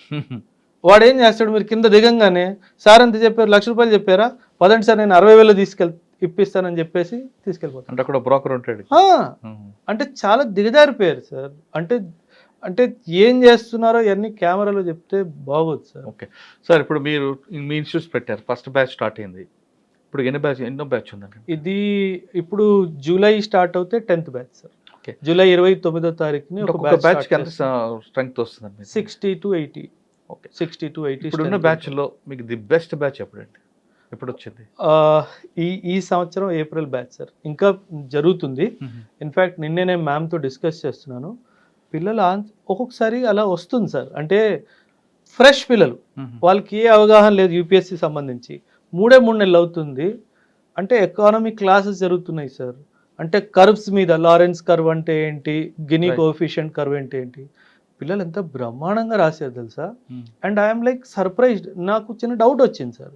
ఒక అమ్మాయిని కూడా పిలిపించి లారెన్స్ కరు గురించి చెప్పమ్మా అంటే ఎలా రాసిందో అలా చెప్పింది. నాకు డౌట్ ఏమొచ్చింది, ఫోన్లో ఇద్దాం అన్న డైమెన్షన్తో పిలిపించాను సార్. Excellent sir. ఇలాంటి పిల్లలు ఎప్పుడు ఎక్సలెంట్గా పర్ఫామ్ చేస్తారంటే, సార్ చూస్తున్నారు, రాకపోతే అటెండెన్స్ తీసుకోవడము, వాళ్ళకి మెసేజ్ పెట్టడము, టెస్ట్ రాయలేదు, ఎందుకు రాయలేదు, ఇప్పుడు ఎవరన్నా ఊరికి వెళ్ళాలి, అప్లికేషన్ పెట్టాలి, ఊరికి వెళ్తున్నాను 3 రోజుల్లో తిరిగి వస్తాను, ఇది ఎవరు చేయట్లేదు సార్. అడ్మిషన్ తీసుకున్నాడా, సరే వచ్చాడా లేదా సంబంధం లేదు సార్. అండ్ ఇంకో విషయం సార్, మీరు అడిగారు కాబట్టి చెప్తున్నాను. నా వీడియో అయినా సరే, ఏ వీడియో అయినా సరే, వీడియో చూసి మాత్రము ఏ ఇన్స్టిట్యూట్ జాయిన్ అవ్వద్దు సార్. ర్యాంకర్స్ని చూసి మాత్రం ఏ ఇన్స్టిట్యూట్ జాయిన్ అవ్వద్దు సార్. అక్కడికి వెళ్ళాక అక్కడ టెస్ట్లు ఏం జరుగుతున్నాయి, షెడ్యూల్స్ ఎలా జరుగుతున్నాయి, స్టూడెంట్స్తో ఫ్యాకల్టీ స్టూడెంట్స్తో మాట్లాడుతున్నారా లేదా, ఆ జరిగిన టెస్ట్ కరెక్షన్ జరుగుతుందా లేదా, కరెక్షన్ బట్టి ఫీడ్బ్యాక్ ఉందా లేదా, ఇంప్రూవ్మెంట్ ఉందా లేదా, అక్కడ పిల్లలతో మాట్లాడిన తర్వాతే డబ్బులు కట్టండి. ఇది నేను మీ ఛానల్ ద్వారా కూడా పేరెంట్స్ అందరికీ చెప్పాలనుకుంటున్నాను. ఎందుకంటే ఏం జరుగుతుందంటే, ఎవరో ఒక వీడియో రిలీజ్ చేశారు, ఆ వీడియోలో బాగా మాట్లాడారు, ఏదో సింపతిగా ఏం చేసుకున్నారు, వెళ్ళి సార్ పొలాలు అమ్ముకొని భూములు అమ్ముకొని వడ్డీకి డబ్బులు తీసుకొచ్చి అడ్మిషన్ చేసేసారు. నేను ఆన్ అన్ యావరేజ్ చెప్తున్నాను సార్, 2-3 రోజు నా ఇన్స్టిట్యూట్కి వస్తారు సార్. కన్నీళ్ళే సార్, అమ్మాయిలు కానీ అబ్బాయిలు కానీ పేరెంట్స్ కానీ కన్నీళ్ళే సార్. డబ్బుల కోసం ఎందుకు ఇట్లా చేయాలి సార్, పిల్లల జీవితం నాశనం అయిపోయింది సార్. ఇప్పుడు సివిల్స్ అనగానే లాంగ్ టర్మ్ కోర్స్ అండి ఇది. మీ దగ్గర వచ్చిన వాళ్ళకి ప్లాన్ బి ఉండి రమ్మంటారా? లేదు, క్రియేట్ చేస్తాను సార్. ఎందుకంటే వాళ్ళలో స్ట్రెంగ్త్ ఐడెంటిఫై చేయాలి సార్ ఫస్ట్. ఒకవేళ పిల్లలు మ్యాథ్స్లో స్ట్రాంగ్ ఉన్నారనుకోండి, నేను వాళ్ళకి బ్యాంకింగ్ సెక్టర్స్ కానీ మన పబ్లిక్ సెక్టర్ అండర్టేకింగ్స్ కానీ ఇవన్నీ కూడా జరుగుతాయి సార్. ఎందుకంటే వాళ్ళకి ప్లాన్ బి చూపించే బాధ్యత కూడా నాదే సార్. రైట్. ఎందుకంటే యూపీఎస్సి ప్రతి ఒక్క స్టూడెంట్ పాస్ అవ్వలేడు సార్. నువ్వు ప్లాన్ బిగా గ్రూప్స్ పెట్టుకోవాలా, ప్లాన్ బిగా బ్యాంక్ ఎగ్జామ్ పెట్టుకోవాలా, ప్లాన్ బిగా ఇంకేమైనా గవర్నమెంట్ సెక్టర్లో పెట్టుకోవాలా, ఇవన్నీ నేను చెప్తాను. ఎందుకంటే అండ్ మీరు చెప్తే నమ్మరు సార్, ప్లాన్ బిలో స్టూడెంట్స్ కూడా చాలా సక్సెస్ఫుల్ అయ్యారు. నా అబ్బాయి చదువు మీద ఎందుకు అంత ఇంట్రెస్ట్ రాలేదు వాడికి, కానీ బిజినెస్ మైండ్ ఉంది సార్. ఒకటి పెట్టుకోరా అని చెప్పాను, 20 లక్షల్లో సంపాదిస్తున్నాడు సార్. సూపర్. సో ఆ బాధ్యత కూడా ఉంది కదా సార్. చాలా మంది మీరు వేరియేషన్ చూస్తారో చూడరు సార్. స్టూడెంట్కి సివిల్స్ మీద ఉండదు, కానీ పేరెంట్స్కి మాత్రం వాడిని ఏదో కలెక్టర్ చేయాలి, ఎస్పీ చేయాలని తీసుకొచ్చి మీ దగ్గర పెడతారు. పెట్టి సార్ వీడిని ఏదేం చేయండి, వీడు కలెక్టర్ అవ్వాలి, ఐస్పీ అవ్వాలి, ఎంత డబ్బులు మీకు ఖర్చు పెడతా ఉంటారు. అటువంటి తల్లిదండ్రులు వస్తుంటారు మీ దగ్గరికి? వస్తారు సార్, కారణం కాదు. కాకపోతే నేను నా ఇన్స్టిట్యూట్కి వచ్చిన మీరు తీసుకుంటారా? అదే నేను చెప్పబోతున్నాను సార్. అశోక్ నగర్లో ఒక మంచి చాలా పెద్ద థియేటర్ సార్, చాలా పాత సినిమా, మీరు కూడా చాలా సినిమాలు చూసే ఉంటారు అక్కడ. ఆ సినిమా థియేటర్కి అధిపతి ఒక పర్సన్ ఫ్యామిలీతో వచ్చాడు, ఓ హస్బెండ్ అండ్ వైఫ్, 2 పిల్లలు. నేను కౌన్సిలింగ్ చేస్తున్నాను సార్. పిల్లలు అటు ఇటు చూస్తున్నారు, ఇంట్రెస్ట్ లేదు. ఐఫోన్లు ఉన్నాయి, ఐవాచ్లు ఉన్నాయి, ఇంకెందుకు చదువుతారు సార్ వాళ్ళు. సో పిల్లల్ని ఒకసారి బయటికి వెళ్ళమని చెప్పేసి పేరెంట్స్ ఇద్దరికి చెప్పాను, వాళ్ళకి ఇంట్రెస్ట్ లేదమ్మా, ఫోర్స్ చేయకండి. ఒక్కసారి అప్పుడు మేడం ఏమన్నారంటే, సార్ మా హస్బెండ్ 1 నిమిషం బయట పంపిస్తారా అన్నట్టుగా నాతో రిక్వెస్ట్ చేస్తే, ఆయన్ని కూడా రిక్వెస్ట్ చేస్తాను.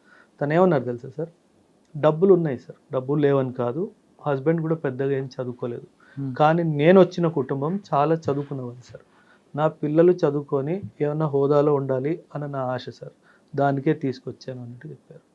తను బలవంతం చేస్తే వాళ్ళ అబ్బాయిని ఒక 10 రోజులు పంపించండి అమ్మా, 10 రోజులు కంటిన్యూ అయితే దాని తర్వాత పేమెంట్ చూసుకుందాం అన్నట్టుగా అన్నాను సార్.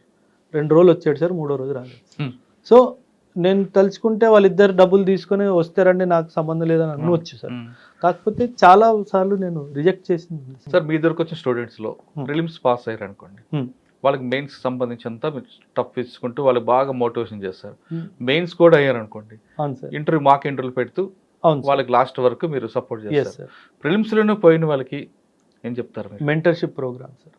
అక్కడే నేను సార్ నేను మీరు చెప్తే నమ్మరు సార్, పాస్ అయిన పిల్లలు నేను పట్టించుకోను సార్, నేను ఫెయిల్ అయిన పిల్లల్ని పట్టించుకుంటాను. నా గ్యాంగే వాళ్ళు సార్. ఎందుకంటే పాస్ అయిన వాడు పాస్ అయిపోతాడు సార్, ఫెయిల్ అయిన వాడిని పాస్ చేయించాలి సార్, అక్కడే కదా కిక్ వచ్చేది. నేను ఐ ఆల్వేస్ టెల్, గోల్డ్ని డైమండ్ చేయడంలో కిక్ లేదు సార్, స్టోన్ని డైమండ్ చేయాలి. అంటే వాడు చదవట్లేదు ఎంత చెప్పినా అది ఐడెంటిఫై చేసి వాడిని మోటివేట్ చేసి బుక్స్లో తీసుకొని రావాలా, అప్పుడు రిజల్ట్ వస్తుంది సార్. అది దట్ విల్ గివ్. అంటే పిల్లలు నా దగ్గర విలేజ్ బ్యాక్గ్రౌండ్ రా సార్, అసలు ఏమీ తెలీదు, ఒక సెంటెన్స్ గ్రామటికల్ మిస్టేక్ లేకుండా రాయడం తెలీదు. వాళ్ళు ఆన్సర్ రాయాలి, నేను గుడ్ రాయాలి, అది నా ఏం సార్. సో అది that gives the kick. Right. అప్పుడు నిన్న రాత్రి కూడా నేను 10:40 ఇన్స్టిట్యూట్ నుంచి ఇంటికి వెళ్ళాను సార్. అమ్మ తిట్టింది, ఏంట్రా ఇది వచ్చే టైం, పిల్లలతో ఉన్నాను సార్, నాకు టైం తెలియదు సార్. పిల్లలతో ఉంటే అసలు ఏం ఫుడ్డా ఏదో అసలు అన్నీ మర్చిపోతుంది సార్. సార్ మీ దగ్గర వచ్చిన స్టూడెంట్స్కి హాస్టల్ ఫెసిలిటీ కూడా ఉందా? అంటే నేను ఇవ్వను సార్, ఎందుకంటే అది మేనేజ్మెంట్లో టైం చాలా పోతుంది sir. But I have people who take care of. మీ దగ్గరకు వచ్చిన వాళ్ళకి అంటే ఓన్లీ క్లాసులు తీసుకుంటారా, మెటీరియల్ కూడా మీరు సప్లై చేస్తారు? మొత్తం సార్, మీరు class notes, class handouts, daily current affairs, study material, mains answer writing support అన్నీ నేనే చేస్తాను సార్. మీరే బుక్ కొనాల్సిన అవసరం లేదు. మొత్తం యూపీఎస్సీ జర్నీలో మీరు మాట్లాడిన ప్యాకేజ్ అంతా అందులో everything, mentorship including NCERT classes ఫ్రీగా ఇస్తాను, పర్సనల్ మెంటర్, ఇది తప్పు ఇది తప్పు ఇది తప్పు ఇది కరెక్ట్ గుడ్ తిట్టడం అన్నీ జరుగుతాయి సార్. ఎవ్వరు ఇవ్వట్లేదు సార్. పిల్లలు వచ్చారా పోయారా మనకు సంబంధం లేదన్నట్టు ఉంటారు. కానీ చాలా మంది ఢిల్లీ వెళ్తేనే సివిల్స్ అనుకునే వాళ్ళకి మీరు ఇచ్చే మెసేజ్ అది ఒక పెద్ద అపోహ సార్. అండ్ ఇప్పుడు పక్కన పెడితే సార్, హెల్త్ పరంగా పిల్లలు చాలా సఫర్ అవుతున్నారు సార్. నా సిన్సియర్ అడ్వైస్ పేరెంట్స్కి ఏంటంటే, హెల్త్ అసలు గమనించైనా సరే మీరు ఢిల్లీకి పిల్లల్ని పంపించొద్దు, అక్కడ కల్చర్ కూడా బాగాలేదు సార్. అంటే డ్రగ్ మెనేస్ అన్నది చాలా డీప్ రూటెడ్ అయిపోయింది సార్. ఇక్కడ హైదరాబాద్లో పర్వాలేదు, ఢిల్లీలో వాళ్ళకి ఏదైతే దొరుకుతుందో నేను హైదరాబాద్లో ఇస్తాను. That's my promise sir. As a soldier I'm making a promise. వాళ్ళకి ఇన్ఫ్యాక్ట్ మీరు చెప్తే నమ్మరు, ఈ సంవత్సరము ఢిల్లీ నుంచి 11 మంది పిల్లలు రిటర్న్ వచ్చి నా దగ్గర మెంటర్షిప్ జాయిన్. ఎందుకంటే వాళ్ళకి ఎవరు దొరకలేదు సార్ అక్కడ. అది పెద్ద బావి లాంటిది సార్ ఢిల్లీ. ఎందుకంటే మీరు ఇమాజిన్ చేయండి, ఒక పెద్ద ఇన్స్టిట్యూట్లో 36,000 మంది ఉన్నారు సార్. 36,000 స్టూడెంట్స్. ఒక క్లాస్ రూమ్లో 800 మంది, 800 students in one class room. Interaction ఏది? సో అది జరగదు సార్, క్వాలిటీ రాదు సార్. ఇంకొక ఎలిగేషన్ బయట ఉందండి, అంటే ఇన్స్టిట్యూషన్ మీద. సార్ సార్ మాకు ఇంట్రెస్ట్కి వస్తారు సార్, ప్రిలిమ్స్ ఆయనే కష్టపడతాడు, అవును సార్, మెయిన్స్ ఆయనే చదువుకుంటాడు, పాస్ అవుతాడు, కానీ ఏ ఇన్స్టిట్యూషన్కి సంబంధం లేదు. కానీ మాక్ ఇంటర్వ్యూలకు పిలిచి కూర్చోపెట్టి ఒక మాక్ ఇంటర్వ్యూ చేసుకొని సార్ పంపిస్తారు. ఆయన బై లక్ ర్యాంక్ కొట్టాడంటే ఈ స్టూడెంట్ మా స్టూడెంట్ అంటూ ప్రకటన చేసుకుంటుంటారని కొంతమంది స్టూడెంట్స్ చెప్తుంటారు. అది 100% true sir. Competition commission of India last ఇయరే దీన్ని అరెస్ట్ చేయడానికి ఒక గైడ్లైన్స్ ఇచ్చింది సార్. ఓకే, మీ దగ్గర ఆ స్టూడెంట్ ఏం చదివాడు, మీరు యాడ్ వేసినప్పుడు పేపర్లో ఆయన ఏ స్టూడెంట్ మీద అది రాయాలి. మీరు చెప్తే నమ్మరు sir, all over India I was the only person, 36 ranks వచ్చాయి sir. I was the only person who wrote mentorship support, foundation class, interview support. నేను ఒక్కడనే సార్. డీటెయిల్గా పిలుచుకున్నారు. నేను మీకు కావాలంటే మీకు ఇస్తాను, మీరు పెట్టండి సార్. అందులో హిందూ పేపర్లో ఫుల్ పేజ్ యాడ్ ఇచ్చాను sir with all the details. అచ్చా, మీరు ఏ పార్ట్ ఇచ్చారో ఆ పార్ట్ మీరు ఎస్టాబ్లిష్ చేసుకున్నారు. అది తప్పేం కాదు. ఇప్పుడు కొంతమంది కూర్చొని చిట్ చాట్ చేశారు సార్, చిట్ చాట్ చేసేందుకు కూడా వీడు మా స్టూడెంట్ అని చెప్పుకుంటున్నారండి వాళ్ళు. మీరు ఏం మాట్లాడుతున్నారో నాకు తెలుసు, ఎవరి గురించి మాట్లాడుతున్నారో తెలుసు. ఆ అమ్మాయి చాలా గట్టిగా ఆయనకి చెప్పింది, ఇంకోసారి ఇలా చేస్తే బాగుంది. అది జరిగింది సార్. సార్, ఒక స్టూడెంట్ ఒక టీచర్ని బెదిరించింది అంటే ఆ టీచర్ అంత ఇచ్చేయాలి సార్. సాధారణంగా ఈ ప్రొఫెషన్లోకి అంటే లెక్చరర్స్ ఉండొచ్చు, ప్రొఫెసర్స్ ఉండొచ్చు, కానీ ఆ ఇన్స్టిట్యూషన్ పెట్టి ఎస్టాబ్లిష్ చేసిన ఆఫీసర్కి కానీ లేదంటే సిఇఓ కానీ లీడ్ చేసే పర్సన్కి క్వాలిఫికేషన్ ఉండాలంటారా వద్దంటారా? ఉండాలి సార్. ఉండకపోతే కమర్షియల్ మైండ్ సెట్ వచ్చేస్తుంది. That is the reason why. అందుకే మీరు ఎప్పుడైనా గమనించండి సార్, ఇప్పుడు నేను ఇంట్రొడక్షన్లో ఏం చెప్పాను, ఐఎమ్ ది అకాడమిక్ డైరెక్టర్ అని చెప్పాను. Any decision related to academics I am the final authority, not even the management, as per the terms of agreement. నేను ఇది పిల్లలకి ఇవ్వాలి అంటే నో అని చెప్పే అధికారం ఎవ్వరికీ లేదు. మీరేమైనా చేసుకోండి, manage how to run the institute, రెంట్లు ఎలా కట్టుకోవాలి, జీతాలు ఎలా ఇవ్వాలి, అది మీకు హెడ్ ఎక్కువ. నాది స్టూడెంట్కి ఇది ఇవ్వాలి, ఇది నా ఫైనల్ డిసిషన్. సో అందుకే ఏకమైస్ అకాడమీలో సార్ ఎనీ డిసిజన్ సంబంధించి మీటింగ్ ఉంటే student is in the centre of the decision making. స్టూడెంట్కి ఇది సెట్ అవుతుందా అవ్వదు, నెక్స్ట్ పాయింట్ కిల్డ్, అక్కడ ఎండ్ అయిపోతుంది. ఇప్పుడు మేనేజర్స్ ఉన్నారు కదా సార్ పనిచేసే వాళ్ళు, వాళ్ళకి అర్థమైపోయింది ఇప్పుడే ఇది ఒకసారి కొట్టేస్తారు, ఇది ఒకసారి వాళ్ళు ముందే కొట్టేసుకుంటారు sir. So that is where I'm పిల్లలు లైక్ చేస్తారు. అచ్చా సార్, కొన్ని కాలేజెస్ కానీ కొన్ని స్కూల్స్ తీసుకోండి, కార్పొరేట్ స్కూల్స్ 6th క్లాస్ నుంచే సివిల్స్ ఫౌండేషన్ పెద్ద పెద్ద యాడ్లు ఇచ్చుకుంటే లక్షలు పెడుతూ సెపరేట్ క్యాంపస్ పెడుతుంటారు. సార్ అసలు 6th క్లాస్ వరకు సోషల్ సైన్స్ మ్యాథ్స్ ఇవి చదవకుండా డైరెక్ట్గా సివిల్స్ వరకు సంబంధించిన ఫౌండేషన్ కోర్స్ అనేది సూటబుల్ అవుతుంటారా? అంటే అది మనం పిల్లలతో చేసే ఒక చాలా పెద్ద తప్పు సార్, చేయకూడదు sir. Because child has to learn all the subjects up till an age. Intermediate వరకు చైల్డ్ని డిస్టర్బ్ చేయకూడదు సార్, ఎందుకంటే ఆ ఏజ్లో వాళ్ళు ఇంకా మైండ్ గ్రో అవుతుంది సార్. వాళ్ళకి ఏం అవ్వాలి, అటు సమాజం ఏంటి, నేను ఈ సమాజానికి ఏం తిరిగి ఇవ్వాలి, నా హోదా ఏం ఉండాలి, ఈ ఆలోచన ఇంకా బిల్డ్ అవుతున్నాయి సార్. వాడు బేసిక్ సబ్జెక్ట్ తెలియాలి కదా, తెలియాలి సార్. అండ్ సబ్జెక్టే కాదు సార్, మేబీ వాడికి ఒక ఆర్టిస్ట్ అవ్వాలని ఉండొచ్చు, ఒక స్పోర్ట్స్ మెన్ అవ్వాలని ఉండొచ్చు. మనము we will influence their mind, అది చేయకూడదు. నేను సార్ మీరు యాక్చువల్లీ కరెక్ట్గా ఈ పాయింట్ తీసుకొచ్చారు. పేరెంట్స్ వస్తారు సార్, పిల్లలు 4th 5th స్టాండర్డ్ పిల్లలు ఏవో తోడొచ్చారు అనుకుంటాను, సడన్గా స్టూడెంట్ ఎవరంటే వీళ్ళని చూపిస్తారు.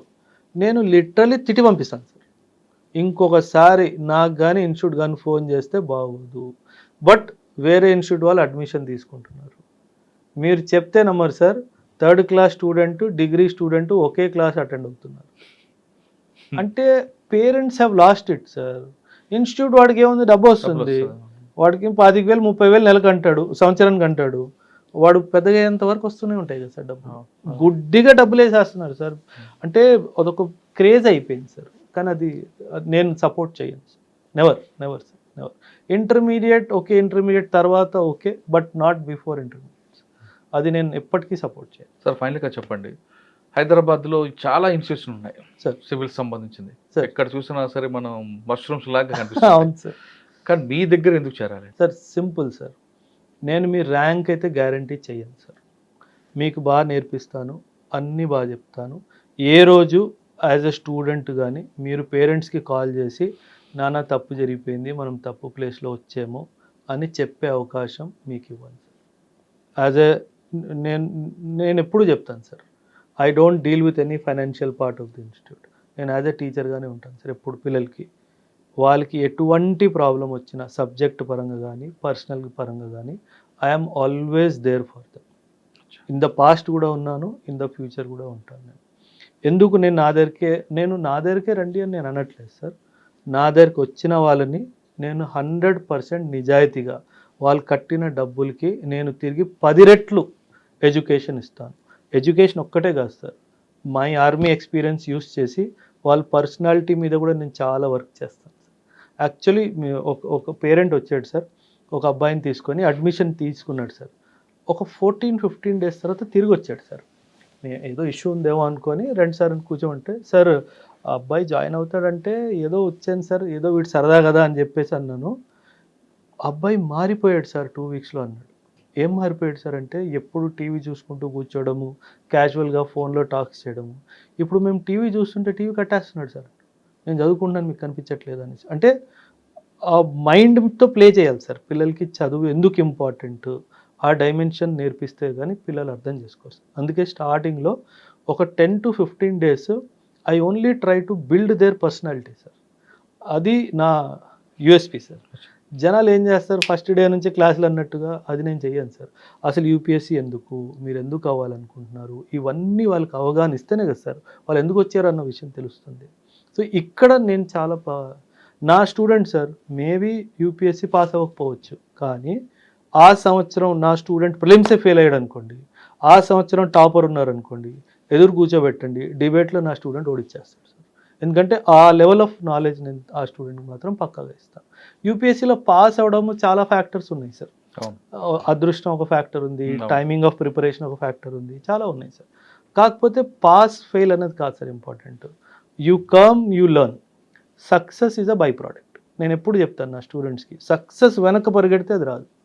మీ ఇన్నర్ కాంపిటెన్స్ని మనం ఇంప్రూవ్ చేయాలి. సద్గురు గారు చెప్తారు, whereas few people are successful, whereas others are not.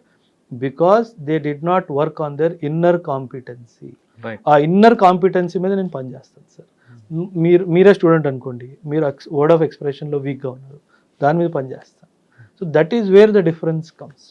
A student మీరు కెమెరా తీసుకొని ఇన్స్టిట్యూట్కి రండి సార్, లైవ్ వెళ్ళిపోదాం, ఒక్క స్టూడెంట్ కూడా నెగటివ్గా మాట్లాడు. That's my guarantee. సో ఎందుకంటే I'm giving the best supports. That's the idea. Sir మీ దగ్గరకు వచ్చేవాళ్ళు సివిల్ సాధించాలి, ఆ గోల్ రీచ్ అవ్వాలి అని వచ్చేవాళ్ళు రకరకాల ఇష్యూస్ చెప్తుంటారు. డిస్ట్రాక్షన్స్, ఇది వద్దు, ఇది కావాలి, అది కావాలి, ఇది కావాలి, ఈ ఆప్షన్ కావాలి, ఆ ఆప్షన్ వద్దు, ఇటువంటి ఆలోచన వచ్చిన వాళ్ళకి మీరు చెప్పేదేంటి సార్?